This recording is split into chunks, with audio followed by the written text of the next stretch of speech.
काल इंद्रायणी नदीवरच्या पुलावरची दुर्घटना घडली त्याच्याबद्दल काय सांगाल आणि कशा पद्धतीचे आदेश तुम्ही दिलेले आहेत? तळेगाव दाभाडे इथं कुंडमळा नावाचं पर्यटन स्थळ आहे आणि त्यावर इंद्रायणी नदीच्या वर एक जुना पूल, लोखंडी पूल वाहून गेल्यामुळे पडल्यामुळे त्या ठिकाणी दुर्घटना घडलेली आहे।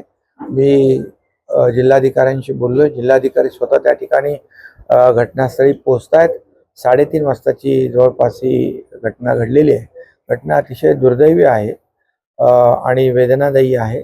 यामध्ये जिल्हाधिकारी यांच्याशी चर्चा केल्यानंतर ते म्हणाले 38 लोकांना सुरक्षित बाहेर काढले। NDRF ची टीम, लोकल रेस्क्यू टीम त्या ठिकाणी काम करते आहे। स्थानिक लोक देखील मदत करतायत आणि बचाव कार्य सुरू आहे। 2 लोकांचा मृत्यू झाल्याची माहिती त्यांनी दिली आहे।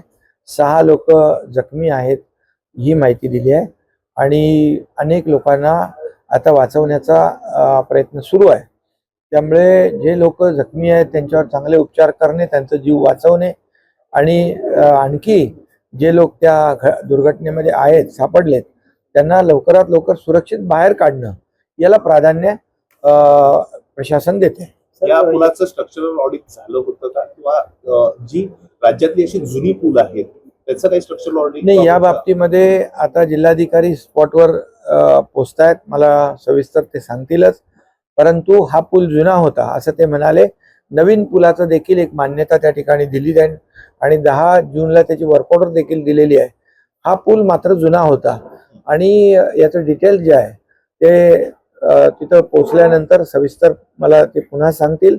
परंतु एकच आहे की जेवढे राज्यातले सगळे जे असे नदीवरचे पूल आहेत त्यांचं सगळ्यांचं स्ट्रक्चरल ऑडिट झालं पाहिजे आणि तशा देखील PWD ला किंबहुना ज्या संबंधित यंत्रणांचे जे काही पूल आहेत त्यांना तशा सूचना नक्की दिल्या जातील आणि स्ट्रक्चरल ऑडिट जे आहे हे महत्त्वाचं आहे।